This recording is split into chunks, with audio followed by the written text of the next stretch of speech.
on, champs and champettes, it's FireMonkey here, and I know that cringe introduction probably made everyone click off the video already, but in today's video, we're talking about Persona, because I have actually been graciously gifted a free copy of Persona 3 Reload to talk about with you guys. Now, this is thanks to Sega and everything else, however, my review is not going to be based on the fact that I got a free copy, because even before I was given this free code, I was planning to play it through Game Pass anyways, right? So technically, either way, I wasn't really going to be spending money on it, but we are finally here and we have Persona available for us to actually play. I've been switching between playing on my Xbox and PC, but let's go ahead and start this off by talking about why I'm even just now getting into Persona. I've owned Persona 3, 4, and 5 over on Steam for a while now. You know, I bought them around Christmas time or something, so it's been like a month or two now, but I've never actually played any of the games, and I knew basically nothing about them, right? I mean, if I even go ahead and recall everything, I have some friends who are into Persona or whatever else, and you know, they've talked about the game or whatever, and it's kind of like passed through my memory. I've forgotten everything they've mentioned,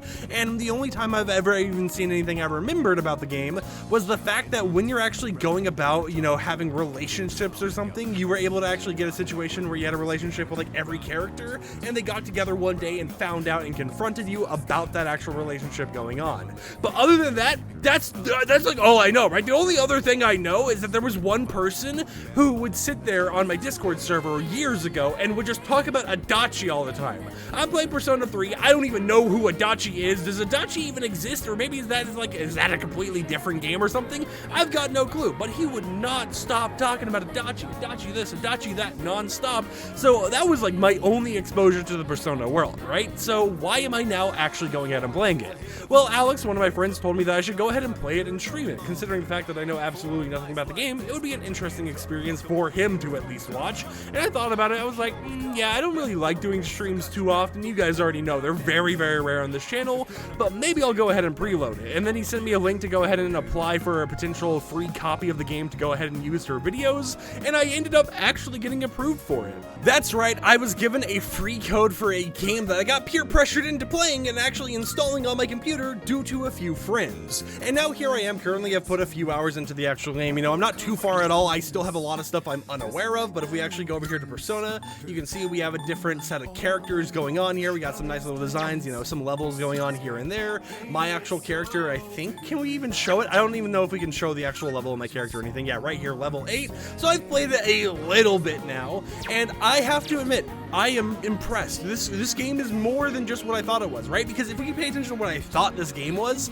back when I first ever heard about it, you know, back when I first ever saw any trailers maybe here or there about the game, I thought that combat was something that was only going to be in like the spin-off games, like Persona Strikers or something like that, and I thought the main game itself was like some sort of high school, you know, like life simulator with a dating sim type of thing, because that's like all I ever heard people talk about. But now that I'm actually playing the game, I've discovered that combat is like a core part of Persona. Like the whole entire thing of the name Persona is literally because, as you guys saw right here, these are personas, right? These are different personas you can use, and if we actually look at their stats, they have combat. They have different abilities and stuff, like resist freeze. They have skills over here like Bufu, which, you know, does ice damage. You have other stuff that actually does some different effects and everything else. I mean, like every single character has something to do with combat or healing your team or something like that. And that means that a core part of this game is actually related to the thing that I just thought was some spin-off mechanic, right? But with that said, we have to talk about something more important than combat. I know what you might be thinking. If you're a Persona player,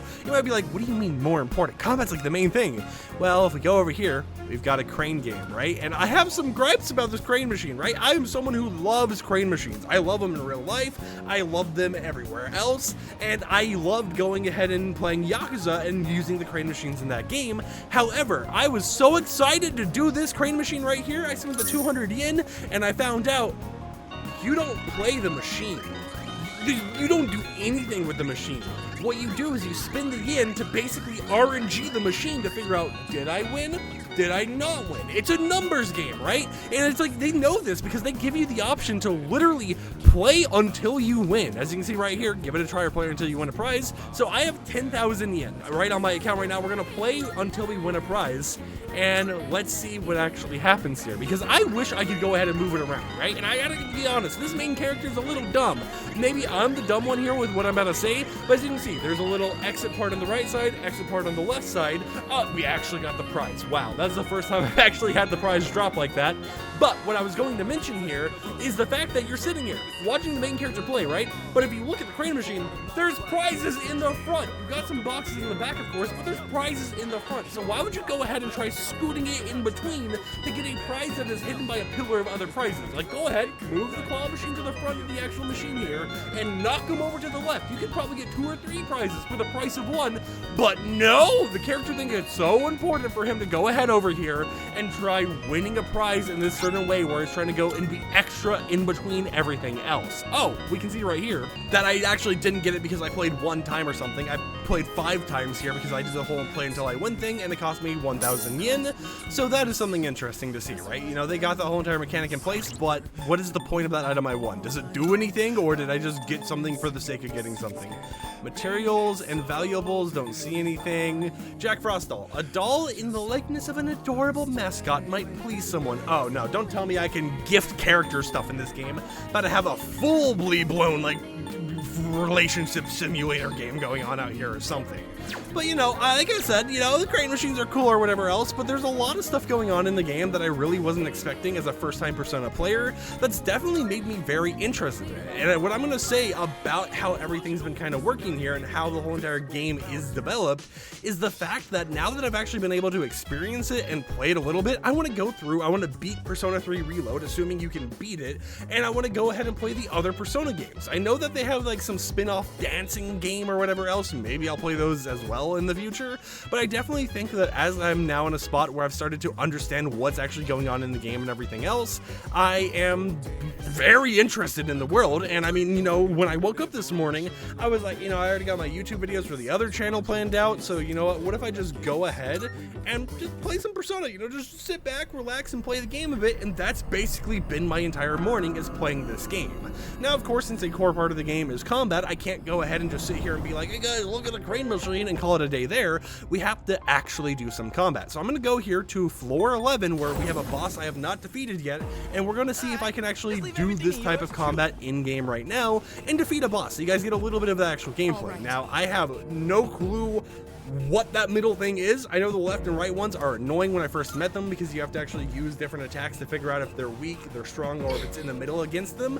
But you know, it's something where it's really cool to kind of have it evolve over time. So once you're going through, there'll be certain characters you'll learn about, and you'll be able to have intel on them in order to make a fight super duper easy. So it's almost like the more you fight a certain thing, the easier they become because you learn how to actually fight against them. So let's go ahead, you know, listen to the audio a little bit here. I know I'm kind of talking over it.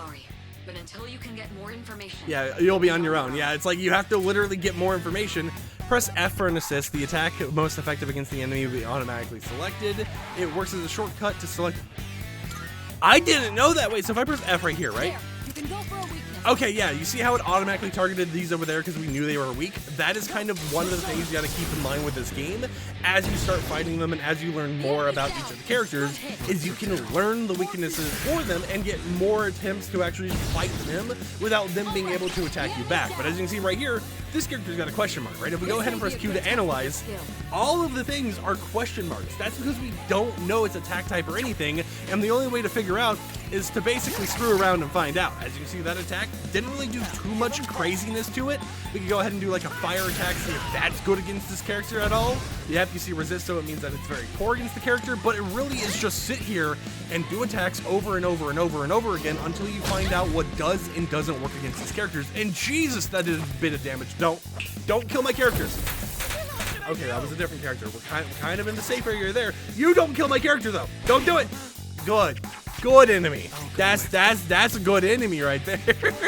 But yeah, the whole entire point of this is to go ahead and try figuring out what does and doesn't work against different characters in order to make the combat as in your favor as possible. Now this is a little riskier because I don't know if they're going to be weak to it or not. Yep, they're not.